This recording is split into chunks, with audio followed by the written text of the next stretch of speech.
प्रभु जी दंडवत प्रणाम। इसको ऑफ प्रेजेंटेशन उसमें दबाइए ना बटन। हाँ ठीक है।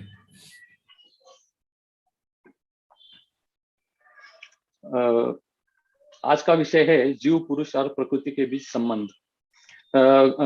इस ग्रुप सी में सी के सेवक नेता श्वेता माता जी और निवेदिता माता जी है और प्रस्तुतकर्ता नीलेश जाधव। तो इस विषय में संबंधित भगवद गीता के अध्याय 1, 4, 5, 7, 9, 10, 13, 14, 15, 18 ये हमने लिए हुए हैं। तो यहाँ से संदर्भ लिया है। पहले हम परिचय करते हैं जीव, पुरुष और प्रकृति। इसका पुरुष मीन्स परम पुरुष भगवान का अर्थ है जिसके पास 6 ऐश्वर्य पूर्ण है, जो सारा धन, सारी शक्ति, सारी प्रसिद्धि, सभी ज्ञान, सभी सौंदर्य और सभी त्याग। यह भगवान या भगवान की बहुत सरल लेकिन व्यापक परिभाषा है। वास्तव में भगवान शब्द का अर्थ भग यानी ऐश्वर्य और वैन मीन्स जिसके पास है, ऐसा है। प्रकृति भगवान की ऊर्जा है, और वह पूरी तरह भगवान के ऊपर निर्बल है, उससे जुड़ी हुई है, उस पर टिकी हुई है और उसके द्वारा परिभाषित की जाती है। जिस तरह सूर्य की किरणें पूर्ण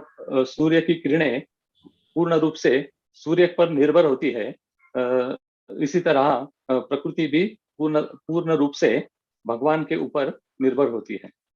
प्रकृति ये गौण भोक्ता है और भगवान ये परम भोक्ता है।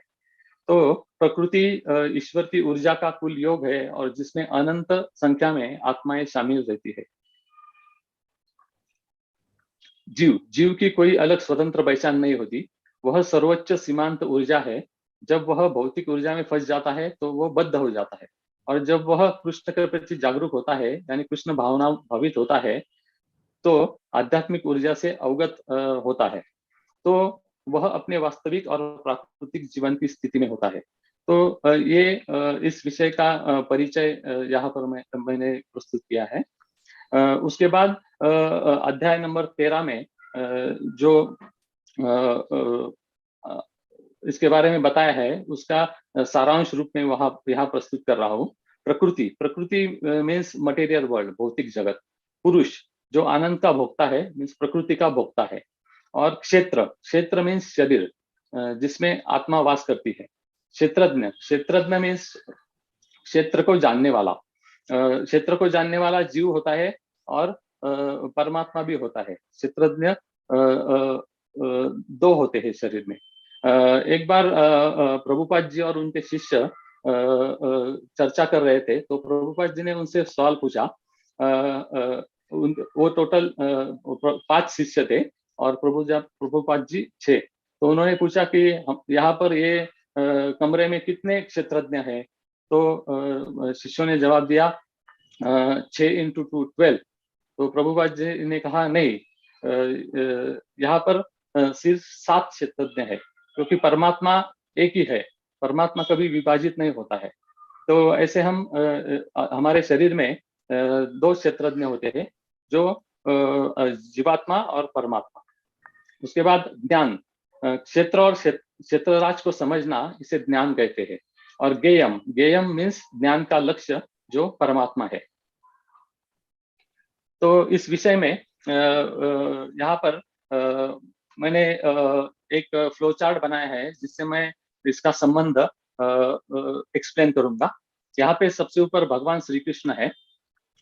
यहाँ पर राइट हैंड साइड को योग माया मीन्स आध्यात्मिक दुनिया और लेफ्ट हैंड साइड को जीव तथा तटस्थ शक्ति। योग माया को अंतरंगा शक्ति भी कहते हैं और तटस्थ जीव को तटस्थ शक्ति। और नीचे ये महामाया, ये बहिरंगा शक्ति है। तो जब भगवान के प्रथम विस्तार महाविष्णु ब्रह्मांड का निर्माण करते हैं, तो उनके शरीर से ब्रह्मांड तैयार होते हैं और उसको प्रधान कहते हैं। जो अव्यक्त स्वरूप में होता है।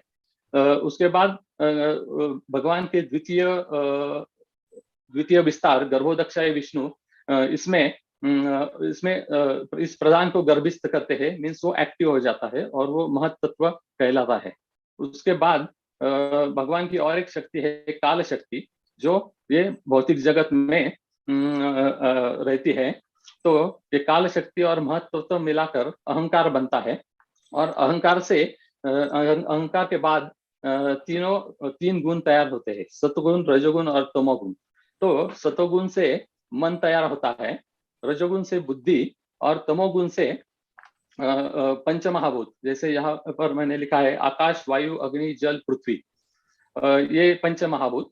और 5 इंद्रिय विषय, शब्द, स्पर्श, रूप, रस, गंध। तो ये शब्द आकाश से आता है, स्पर्श जो है वो वायु, मीन्स वायु का हम स्पर्श कर सकते हैं, ऐसे इसका रिलेशन है। अग्नि को हम देख सकते हैं, वो रूप से रिलेटेड है। देन जल का रस होता है, तो उसका टेस्ट आता है, तो वो रस कहलाता है। और पृथ्वी गंध से संबंधित है, क्योंकि पृथ्वी पे हम पानी डालेंगे तो उसमें सुगंध आता है। उसके बाद 5 इंद्रिया, ज्ञानेन्द्रिया, जो कान से हम शब्द सुन सकते हैं, त्वचा से स्पर्श कर सकते हैं, आंखों से हम रूप में देख सकते हैं, जीवा से रस ले सकते हैं, और नाक से गंध ले सकते हैं। ये पंच ज्ञानेन्द्रिया है। ज्ञानेन्द्रिया के बाद कर्मेंद्रिया, जो हाथ, पांव, मुंह, गुदा और जननेन्द्रिया। तो ये और इसमें और एक है तीन गुणों की अव्यक्त अवस्था। सो ये टोटल 24 एलिमेंट्स हो गए, तत्व हो गए। उससे प्रकृति का निर्माण होता है। तो ये प्रकृति का निर्माण होता है, ये तो हमने समझ लिया। इसको हम अभी आध्यात्मिक दृष्टिकोण से देखेंगे, तो ये जीव ये प्रकृति में प्रवेश करता है। तो जीव प्रकृति में क्यों आता है? क्योंकि उसको विस्मरण हो जाता है कि वो भगवान श्री कृष्ण का नित्य दास है। तो इसीलिए भगवान उसे कहते हैं, भेजते हैं इस प्रकृति में। तो ये ब्लैक कलर का जो बॉर्डर है वो है प्रकृति, और जिसे हम कारागृह कह सकते हैं। तो ये जीव इस प्रकृति में प्रवेश करता है। इसमें प्रभुपाद जी ने तात्पर्य में अच्छा उदाहरण दिया है। जब एक बार बच्चा, एक माँ और बच्चा थे, तो बच्चा रो रहा था और वो बोल रहा था कि मुझे चांद चाहिए। तो चांद लाके देना माँ के लिए असंभव था। फिर माँ ने क्या किया, उसके हाथ में एक आईना दे दिया, मिरर, और वो मिरर्स में वो बच्चा देख रहा था चांद। तो उसको ऐसा भ्रम हो रहा था, मीन्स उसको लग रहा था कि यहाँ पे अभी चांद मुझे मिल गया। तो वैसे ही इस प्रकृति का है।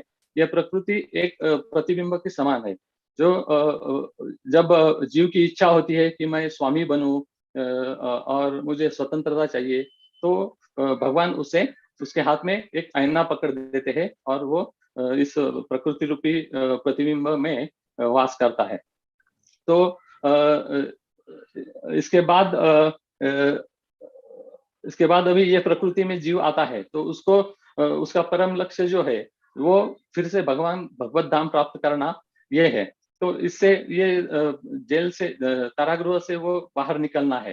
तो उसके लिए भगवान ने भी वो व्यवस्था कर रखी है। ये 24 एलिमेंट्स जो है, तत्व जो है, इन्हीं का उपयोग करके जीव फिर से भगवत धाम प्राप्ति कर सकता है। तो प्राप्ति कर सकता है। तो इसमें ये तो कहने को आसान है, बट इसमें कैसे प्राप्त कर सकता है? तो ये जो हमारे सब इंद्रिय है, वो हमें भगवान की सेवा में लगानी चाहिए। तो उससे हमारी भक्ति बढ़ेगी, उससे हमारी भक्ति बढ़ेगी, और हम भगवत धाम की प्राप्ति कर सकते हैं। तो इसके बाद हाँ, ये हो गया। तो भक्ति बढ़ेगी, तो इसमें हमको तपस्या करनी पड़ती है। तो तपस्या बहुत इंपॉर्टेंट है। ये तपस्या, जैसे प्रभु जी ने हमको तपस्या करने के मार्ग दिए हुए हैं। जैसे उन्होंने साधना चार्ट बनाया, उसमें बोला है कि आप मंगल आरती में आना चाहिए, उसके बाद नाम जप करना चाहिए, और प्रभुपाद जी की किताबें पढ़नी चाहिए, जिससे ज्ञान ग्रहण हो सके। तो मंगल आरती, सुबह जल्दी उठ के मंगल आरती में आना, इससे क्या होता है, हमारी बुद्धि जो है वो सात्विक बनती है, और नाम जपा करने से हमारा मन श्री कृष्ण के चरणों में एकाग्र होता है। और किताबें पढ़ने से, प्रभुपाद जी की किताबें पढ़ने से, भागवत पढ़ने से हमें ज्ञान मिलता है। जैसे ज्ञान मिलता है, हमारी भक्ति बढ़ जाती है, फिर से और ज्ञान मिलता है, फिर और भक्ति बढ़ती है। जैसे ऐसा साइकिल चलता रहता है, और एक अवस्था आती है जब हम शुद्ध हो जाते हैं। तो ये शुद्ध भक्ति ही इस कारागृह से निकालने के लिए इस ताले की चाबी है। फिर ये शुद्ध भक्ति हमको मिल गई, तो हम इस माया रूपी प्रकृति में भी भगवान को प्राप्त कर सकते हैं। और फिर उसके बाद भगवान तो बहुत आतुर है हमको लेके जाने के लिए। तो शुद्ध भक्त को इस प्रकार इस प्रकृति से भगवत धाम की प्राप्ति हो सकती है। तो ये हम यहाँ पर विस्तार से संबंध, भगवान, प्रकृति और जीव के बीच संबंध का यहाँ पर प्रस्तुत करने का मैंने प्रयास किया है। तो इसका और एक उदाहरण हम देख सकते हैं। जैसे ये अग्नि है, तो अग्नि जो है वो भगवान के समान है, और उसकी छोटी छोटी जो चिंगारियां निकल रही है, वो चिंगारियां हम जीव है, और बड़ी चिंगारियां ये महात्मा गण है। और इसके ऊपर जो धुआं है, धुआं ये जो है प्रकृति महामाया है, महामाया है। तो ये महामाया जीव को ढक लेती है और उसको भ्रमित कर देती है, ताकि वो उसका मूल उद्देश्य जो है जीव का, वो भूल जाता है, और इस भौतिक जगत में जन्म मरण के चक्रव्यूह में फंस जाता है। और इसमें और एक एक्सप्लेन करना है, ये महामाया ये जो है ये अविद्या है।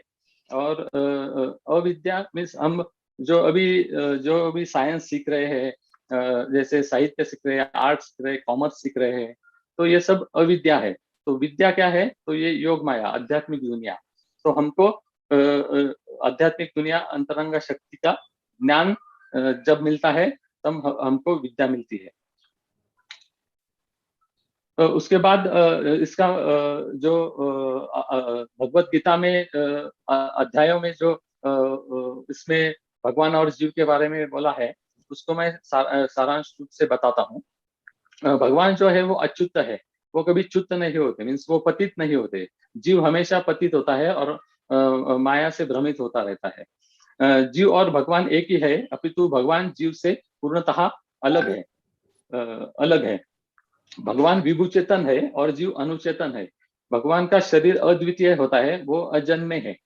वो अपने योग माया से इस धरती पर अवतरित होते हैं।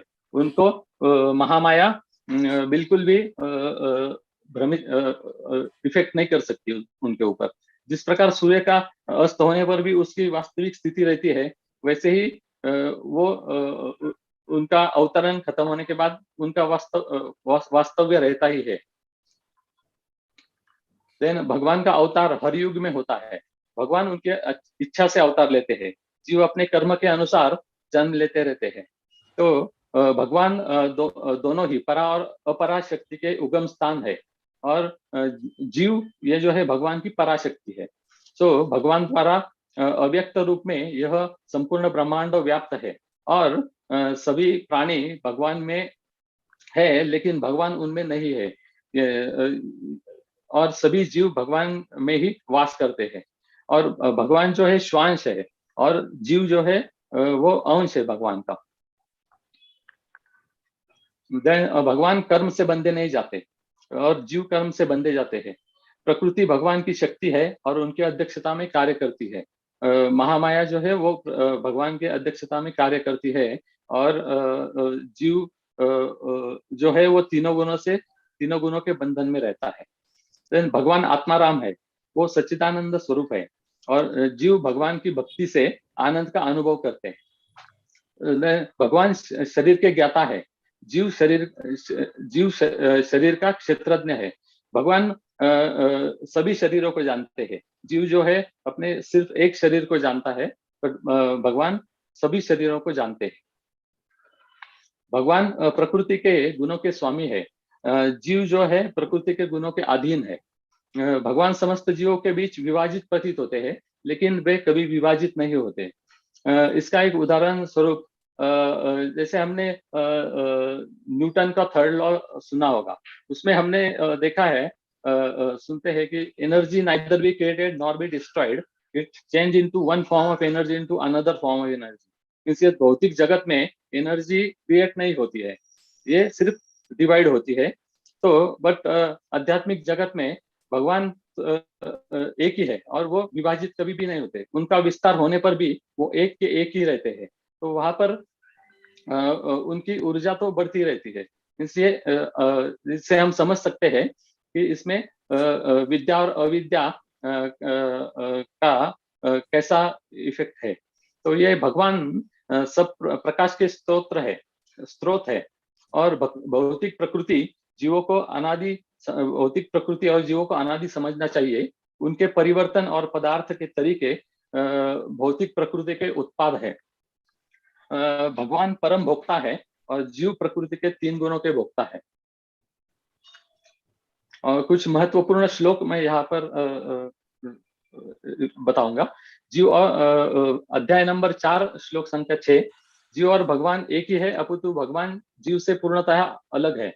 भगवान विभु चैतन्य है और जीव अनुचैतन्य है। भगवान का शरीर अद्वितीय है, वो अजन्मे है। अध्याय नंबर 13 श्लोक संख्या 3, इसमें ऐसा बताया गया कि शरीर में आत्मा होती है और आत्मा होती है और परमात्मा भी वास करती है। जिस तरह एक किसान खेत को जानते हैं, अपितु राजा पूर्ण कर्म क्षेत्र को जानता है, वैसे ही भगवान सभी शरीरों को जानते हैं, सभी जीवों को जानते हैं।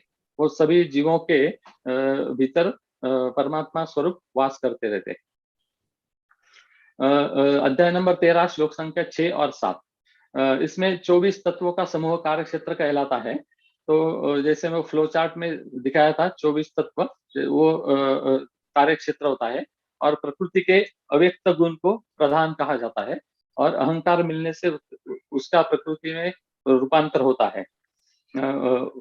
उसमें प्रकृति के 3 गुण बनते हैं और उसमें जीव बद्ध हो जाता है। अध्याय नंबर 18 श्लोक संख्या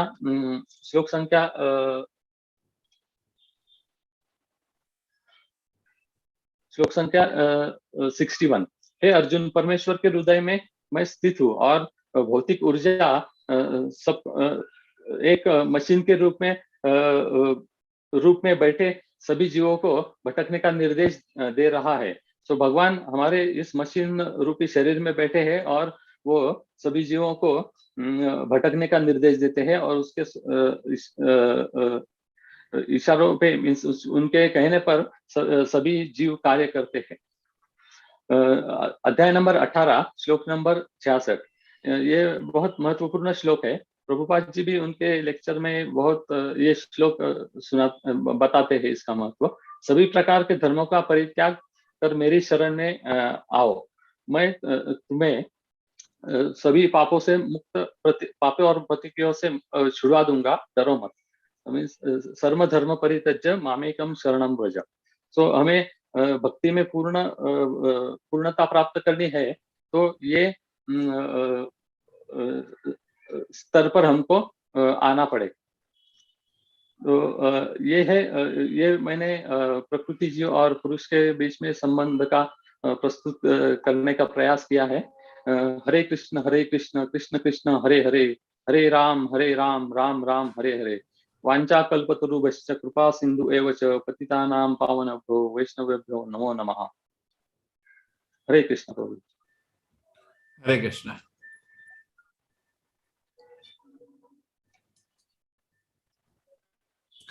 प्रकृति, पुरुष और जीव सिद्धांत का मतलब किसी भी स्पिरिचुअल ऑर्गेनाइजेशन को आप टेस्ट करना चाहते हैं, इसको बोलते हैं संबंध। इन तीनों का रिश्ता बताओ। ज्यादातर लोग प्रकृति को ही सब कुछ मानते हैं। आजकल साइंस में ना तो जीव का ज्ञान है ना भगवान का ज्ञान है। उनके लिए जीव एक मिथ्या है और भगवान भी एक मिथ्या है, इसलिए वो हम लोग को माइथोलॉजी बोलते हैं। आप लोग माइथोलॉजी को बिलीव करते हैं, है ना, कृष्णा गॉड ऑफ माइथोलॉजी, आत्मा कंसेप्ट ऑफ माइथोलॉजी, लेकिन ऐसा नहीं है। हाँ, तो हाँ, आत्मा, प्रकृति और भगवान, भारत में 6 तत्व हैं हमारे। एक है हमारा गौतम का। आप ये 6 जो हमारी फिलॉसफीज हैं, इसके हिसाब से इन तीनों को डिस्कस कर सकते हैं।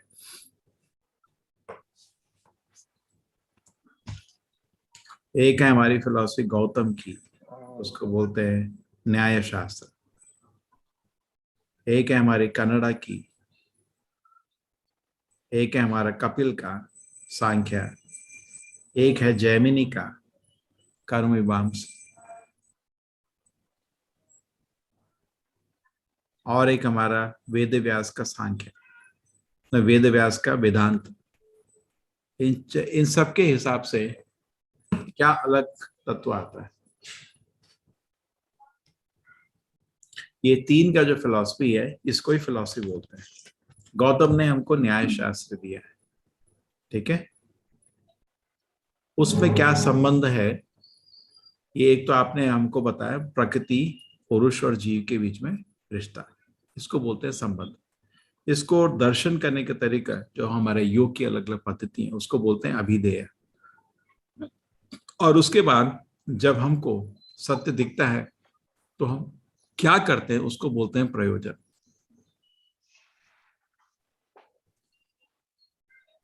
समझ गए? संबंध मतलब बेसिक आपने एक ज्ञान बताया, तीनों के बीच में रिश्ता। जैसे F=ma, आपका फिजिक्स के टीचर है, साइंस के टीचर है? नहीं प्रभु जी, मैं इंजीनियर हूँ। इंजीनियर। F=ma तो जानते हो, हाँ, ठीक है।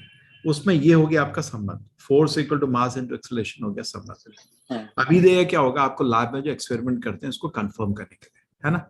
F=8ma भी हो सकता है, 4ma भी हो सकता है, 6ma। लॉजिकल तो लगता है F=ma, लेकिन 4ma, 6ma, 8ma कुछ भी हो सकता है। तो उसको टेस्ट करने के लिए जो एक्सपेरिमेंट करते हैं उसको बोलते हैं अभिधेय, एक तरीका जिससे ये हमारा दर्शन आ जाएगा। उसके बाद जब आप गाड़ियां बनाने शुरू करते हैं तरह तरह की, है ना, एयरक्राफ्ट बनाते हैं, ये लॉ को यूज कर रहे हैं ना, ये न्यूटन फर्स्ट लॉ, 2-3 लॉ को हाँ, मिला के ही आप कोई भी हाँ, गाड़ी बना रहे हैं, उसको बोलते हैं प्रयोजन। तो जैसे लड़का लड़की साथ है, उसको बोलते हैं संबंध, रिश्ता बनता है ना, संबंधी। अभिधेय साथ रहना शुरू करते हैं शादी के बाद, प्रयोजन बच्चा पैदा हो जाता है। 2 बिजनेसमैन साथ आते हैं, उसको बोलते हैं संबंध। एक कॉन्ट्रैक्ट करते हैं बिजनेस वाले, तो पूरा एग्रीमेंट करते हैं। उसके बाद वो बिजनेस करना शुरू करते हैं, उसको बोलते हैं अभिधेय। उसके बाद उनका प्रॉफिट आता है, उसको बोलते हैं प्रयोजन, जिसके लिए वो बिजनेस कर रहे हैं, ठीक है। तो ये जो फिलॉसफी आप बोल रहे हैं, प्रकृति के बीच में, हमारे बीच में भगवान के रिश्ता, इसको बोलते हैं संबंध, इसको बोलते हैं संबंध। आपने जो बोला है संबंध, वेदांत के अनुसार है, ये वेदव्यास जी की गीता के अनुसार है ना। भागवत में भी यही संबंध है। बहुत लोग गीता पढ़ के भी इस संबंध को गलत समझ जाते हैं। ज्यादातर लोग सोचते हैं कि जीव और ईश्वर में कोई फर्क नहीं है, उसको बोलते हैं अद्वैतवादी। वो बोलते हैं जीव और ईश्वर एक ही है। हम उसको स्वीकार नहीं करते, क्योंकि जीव जो है भगवान का छोटा सा दास है ना। हाँ, भगवान का जैसा है लेकिन भगवान नहीं, भगवान का छोटा सा दास है, ठीक है। ये तो आपका वेदांत है। इसका अभिधेय क्या है आपका? ये जो आपने तत्व बताया, ये वेदांत का तत्व है। जीव अलग है, ईश्वर अलग है, प्रकृति अलग है, और जो प्रकृति और जो जीव है भगवान की ही शक्तियां हैं, है ना, करेक्ट। ये तो वेदांत का तत्व हो गया। इसका अभिधेय क्या होगा? क्या वेद व्यास जी ने कलयुग में तरीका बताया इसको दर्शन करने के लिए? भक्ति योग ना, हरे कृष्ण मंत्र का जाप, भगवान का नाम का जाप, करेक्ट। कलौ नाम मात्रे न पूजते भगवान यदि, भगवान के नाम से ही कलयुग में भगवान। प्रयोजन क्या होता है इसका अंत में?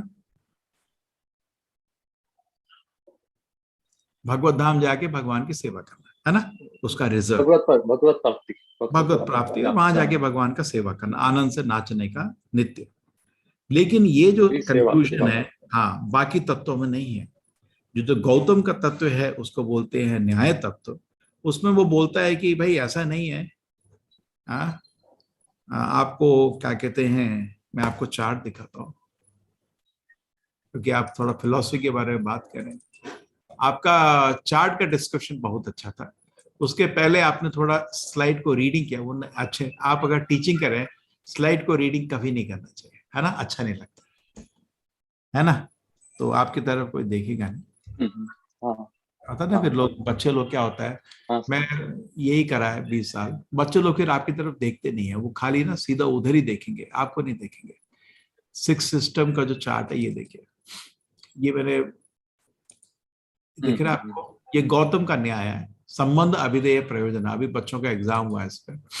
संबंध उनका क्या है, उनका तत्व आपने तो बता दिया, तीनों चीज अलग है ना। लोग इसको गलत तरीके से कैसे कैसे देखते हैं, देखिए। सबके सब बोले हमारे वेद के ही आधार आधार हमारा तत्व है, सब बोले, गौतम भी यही बोला, कन्नड़ा भी यही बोला, कपिल भी यही बोला, पतंजलि यही बोला, लेकिन सब लोग गलत देखे। वेदांत वेद व्यास जी ने ही ठीक से देखा, बाकी लोग वेद के नाम पे कुछ और मतलब निकाले। गौतम ने भी, गौतम जी को भी आस्तिक बोला जाता है। आस्तिक मतलब वो वेद को स्वीकार करते हैं, लेकिन वो वेद को स्वीकार करके भी वेद से गलत निष्कर्ष निकालते हैं। तो गौतम मुनि का ये तर्क, उन्होंने सूत्र भी लिखे, न्याय सूत्र, वो लोग पढ़ के उसको पीएचडी भी पाते हैं, बहुत बुद्धि थी। लेकिन देखिए ना, महामुनि वेद व्यास के सामने नहीं, उन्होंने बोला ऐसा ये भौतिक प्रकृति है ना, एटम की बनी हुई है। अरे ये तो बिल्कुल हमारा साइंस भी ऐसे ही बोलता है भी, है ना। तो कोई गलत नहीं है उसमें।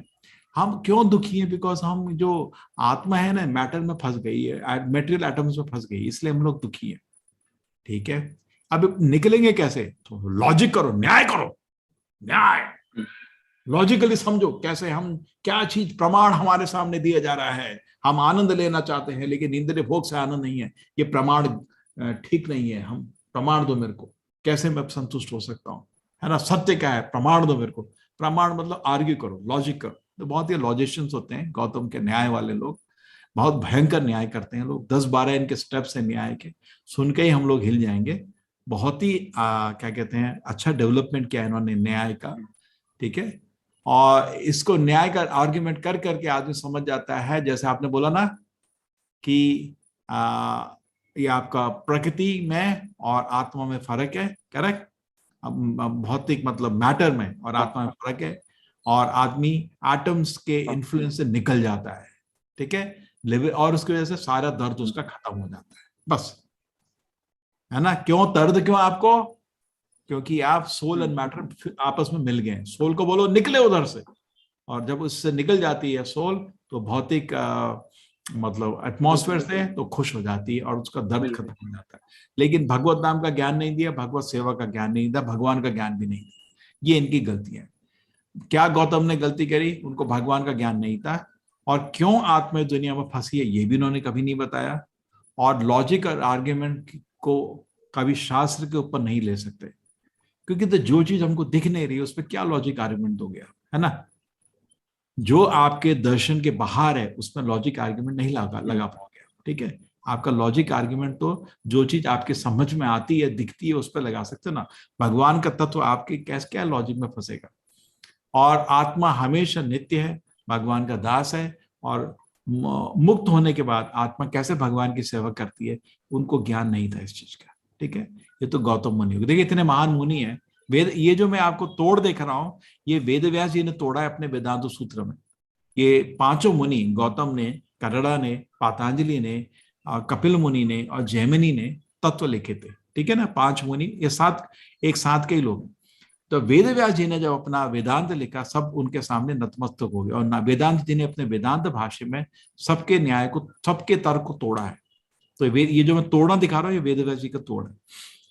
कन्नड़ा का वैशेषिका है, किसी को इंटरेस्ट हो मैं आपको पेपर दे देगा, इसका बहुत बड़ा पेपर है। कन्नड़ा ने वैशेषिका तत्व दिया था, उन्होंने भी बहुत सिमिलर दिया गौतम से। ये जब क्या कहते हैं, प्रमाण की बात कर रहे हैं, ये प्रमेय की बात कर रहे हैं, बस इतना ही फर्क है। ये ऑब्जेक्ट ऑफ नॉलेज को देख रहे हैं, ये सोर्स ऑफ नॉलेज को देख रहे हैं, बस इतना फर्क है। तोड़ बिल्कुल यही की है। नेक्स्ट देखते हैं हम आपको,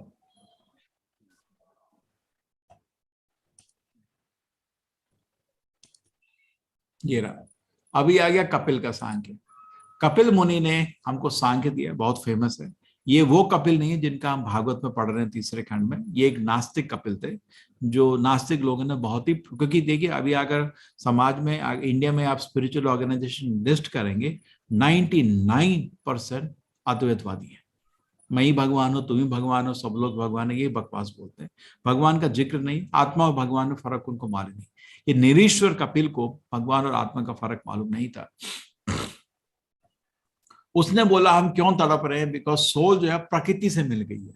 उसने मैटर का बात नहीं किया, बिकॉज मैटर बेवकूफी है। साइंस के हिसाब से भी मैटर को एनर्जी में कन्वर्ट करा जा सकता है ना, करेक्ट। तो मैटर बोलना अल्टीमेट नहीं है, प्रकृति बोलना बेटर है, बिकॉज प्रकृति के विकार हो गए। तो सफरिंग इज ड्यू टू आत्मा प्रकृति में फंसी हुई है, और प्रकृति और पुरुष का चक्कर चल रहा है। आत्मा पुरुष बनना चाह रही है और प्रकृति को एंजॉय करना चाह रही है। प्रकृति जो है उसी से सब कुछ बना हुआ है। ये इनका तर्क था। वेदव्यास जी ने बोला गलत है। क्यों बोला गलत है? क्योंकि प्रकृति सब कुछ कैसे बना सकती है? जैसे आप बैठे हैं, पत्थर अपने आप हिल हुल के बिल्डिंग नहीं बना सकता, किसी कारीगर को या इंजीनियर को, आर्किटेक्ट को लगना पड़ता है। सत्य है ना? तो इसीलिए ये आपका कपिल का सांख्य टूट जाता है। प्रकृति कुछ नहीं कर सकती, प्रकृति के पीछे पुरुष जरूर चाहिए, ठीक है। और इसका तरीका क्या बताया कपिल ने इस सत्य को समझने का अभिधेय? उन्होंने बोला मेडिटेट करो। लेकिन मेडिटेशन कलयुग में असंभव है, वेदव्यास जी ने बोला। तीसरा चीज बोला, हम तो सोल है, और ये जो जन्म मृत्यु के चक्कर से ये सब समझ जाएंगे हम लोग तो इस भौतिक जगत से निकल जाएंगे। लेकिन सोल मुक्ति के बाद क्या करी तो बता नहीं पाया वो। तीसरी चीज पतंजलि। पतंजलि ने योग सिस्टम बताया, बहुत फेमस है, ठीक है।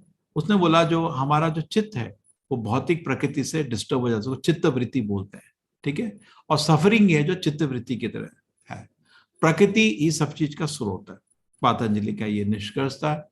जीवा जो है वो can never be all pervading. ये आपकी पतंजलि की गलती है। जीव सब जगह नहीं, जीव खाली शरीर, अपने शरीर तक सीमित है उसका चित्त, और जीव हमेशा भगवान का दास है। इसमें पतंजलि की गलती है। दूसरी चीज वो पतंजलि ने बोला मेडिटेट करो सत्य को जानने के लिए, लेकिन कलयुग में मेडिटेशन का प्रोसेस संभव नहीं है, ठीक है। और अंत में पतंजलि बोलते हैं भगवान के जो मैं मर्ज हो जाओ, परमात्मा में मर्ज हो जाओ। नहीं, सोल हमेशा नित्य है, सोल कभी किसी में मर्ज नहीं होता है और नित्य दास रहता है, वही सत्य है। जैमिनी ने बताया था कर्म मीमांस। जैमिनी बोलते हैं कर्म ही सुप्रीम है, गलत है। भगवान सुप्रीम है, कर्म सुप्रीम नहीं है। जैमिनी बोला वैदिक यज्ञ करो, इसलिए जैमिनी को फॉलो करने वाले लोग मंदिर वंदिर नहीं जाते, घर बैठे यज्ञ करते हैं। बड़े बड़े यज्ञ करो और स्वर्ग जाओ, लेकिन स्वर्ग जो है अस्थाई है, मूर्ता है। हाँ, हेवन टेम्पररी है, भगवत धाम जाना चाहिए, ठीक है। तो इस तरह ये आपके जो प्रकृति, पुरुष और जीव के, ये आपके तरह तरह के तर्क आ गए, ठीक है प्रभु जी। हरे कृष्ण।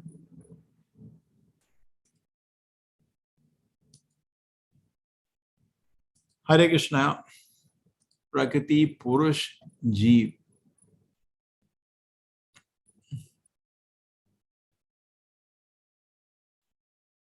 ये सब लोग अलग अलग दर्शन है। न्याय संबंध, न्याय दर्शन, षड दर्शन बोलते हैं। यही लोग 6 लोग हैं जो अलग अलग दर्शन दिए। जैमिनी ने कर्म मीमांसा दिया था, कपिल ने सांख्य दिया था, पतंजलि अब तो फेमस है योग दिया था, और उसके बाद जैमिनी ने एक दिया, और आपका गौतम का बोला जाता है न्याय शास्त्र, ठीक है। कन्नड़ा, जैमिनी, थोड़ा थोड़ा थोड़ा आपको समझ आया। किसी को डिटेल में पढ़ना है तो उसका बहुत बड़ा पेपर है। एक इस्कॉन के सन्यासी हैं जिन्होंने इस पेपर को लिखा है, बहुत ही डिटेल पेपर लिखा है, बहुत समझा के। मैं कभी टाइम होता है तो अपने स्टूडेंट्स को बोलता हूँ पढ़ने के लिए। ये देखिए, ये रहा।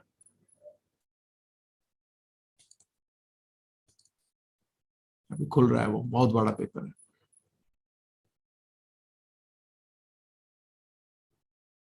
6 systems of Vedic philosophy, ये रहा।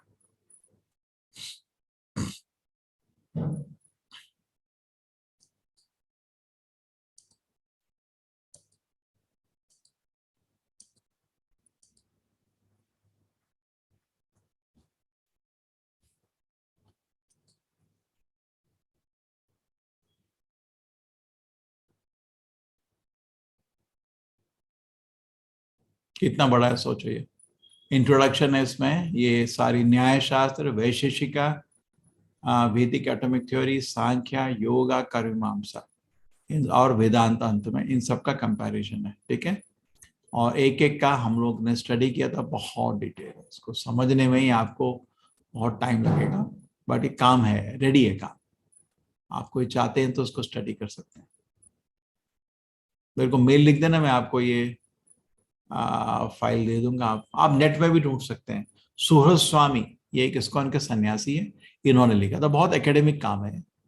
आपने सुना होगा षड दर्शन जो भारत के थे, ठीक है, ये आपका सुहृद स्वामी, सिक्स सिस्टम्स ऑफ वैदिक फिलॉसफी, सुहृद स्वामी, आपको नेट में मिल जाएगा। ठीक है, नहीं मिले तो मेरे को मेल लिख देना, मैं आपको भेज दूंगा। थोड़ा एकेडमिक काम है लेकिन आपको समझ आ गया। इसमें क्या फायदा हो रहा है आपको, जो भगवत गीता आपका तात्पर्य पढ़ रहे हैं, हम लोग भागवत के अनुसार पढ़ रहे हैं, बिल्कुल ये क्लियर कंसेप्शन, आत्मा अलग है परमात्मा अलग है। थोड़ा महत्त्व प्रधान में थोड़ा लोगों को मुश्किल होता समझना। प्रधान एक प्रकृति की ऐसी स्थिति है जिसमें आपको कोई चीज प्रकट नहीं है, महत्त्व अभी प्रकट होना शुरू हो जाता है। जैसे मेरी गाड़ी है, गाड़ी के स्प्रिंग स्क्रू सब खोल के मैं एक रूम में फैला दूं, मैं बोलता हूँ मेरी गाड़ी है, लेकिन उसमें कुछ अभी दिख नहीं रहा, सब कुछ गाड़ी तो कहीं समझ नहीं आ रही उसमें, वो प्रधान स्टेज हो जाती है। महत्त्व में अभी चीजें जुड़नी शुरू हुई है, थोड़ा प्रकट हो जाता है, इतना फर्क है। हरे कृष्णा। माता जी मेरे को मेल लिख दिया, ठीक है, इधर इधर डालने से फायदा नहीं है, मेल लिख देना, नहीं तो आप नेट में टाइप करो जरा, आपको नहीं मिले तो फिर मेरे को लिख देना।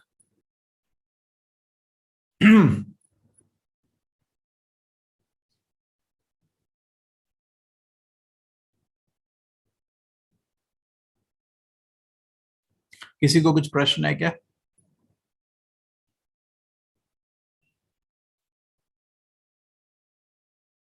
नहीं, आवाज नहीं आ रही किसी की, सब म्यूटेड है क्या?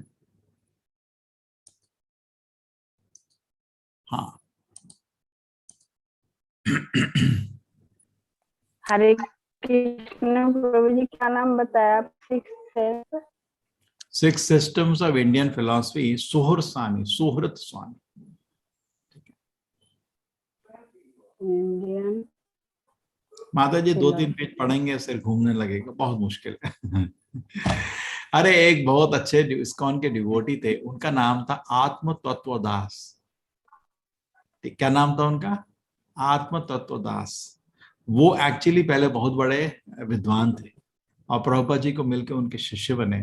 उन्होंने इसके ऑडियो लेक्चर्स दिए हुए हैं सिक्स सिस्टम्स के, अगर आप को इंटरेस्ट है वो सुनो, आप हंस हंस के समझोगे। उनका आत्मा तत्वदास, सिक्स, देखो सिस्टम्स, अगर आप ये टाइप करो देखो, षड दर्शन और वैदिक फिलॉसफी, आत्म तत्वदास, बहुत अच्छे, बहुत ही आनंदमय आते हैं। मैं कभी बच्चों को, अपने स्टूडेंट्स को सुनाता हूँ, ये सुन के हंसते हैं वो।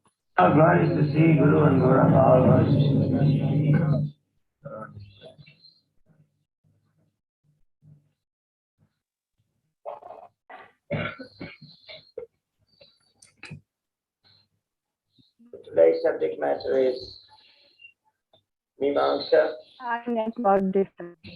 specifically Purva Mimamsa, which is generally known as Karma Mimamsa.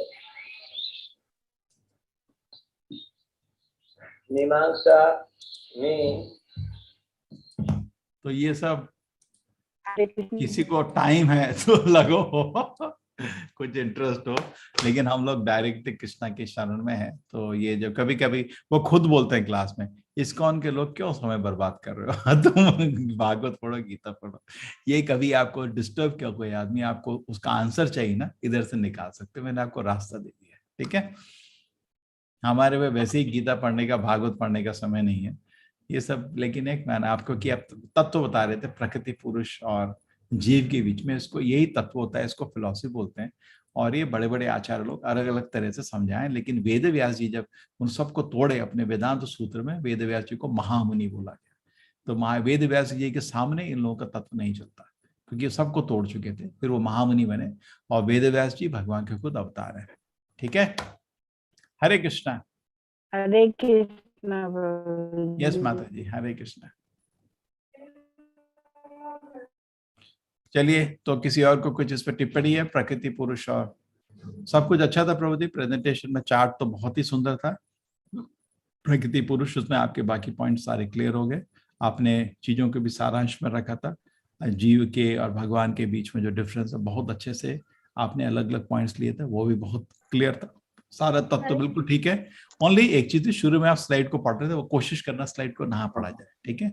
और जब आप अपना ये क्लास का रिकॉर्डिंग देखेंगे तो ऑटोमेटिकली तकिया कलाम है वो निकालना पड़ेगा, आपको उसमें थोड़ा प्रैक्टिस लगता है, सब टीचर को होता है। मैं बोलता था आई मीन टू से, आई मीन टू से, आई मीन टू से, वो निकल गया मेरा तकिया कलाम, फिर करेक्ट करेक्ट करेक्ट, वो तरह तरह का कुछ फंस जाता है, उसको निकालना पड़ता है, ठीक है। हरे कृष्ण प्रभु जी। हाँ बोलिए प्रभु जी, ब्रह्म का मतलब क्या है? ब्रह्म का मतलब होता है महान।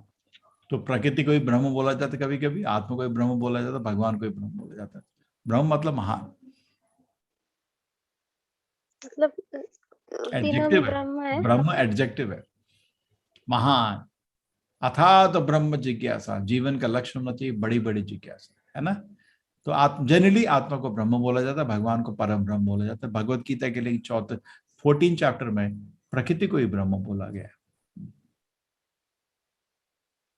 जैसे हम बोलो आप बहुत अच्छे व्यक्ति हो, तो अच्छा जो है एडजेक्टिव है, करेक्ट। हाँ, मेरा तकिया कलाम है, करेक्ट। हाँ, हरे कृष्ण। हरे कृष्ण प्रभु जी, आज भागवत की कथा सुना दीजिए। क्या भागवत मेरा मूड खराब है अभी। हाँ, मैं जब तक ये भक्ति सेट नहीं होंगे माता जी, मैं कुछ नहीं करना चाहता।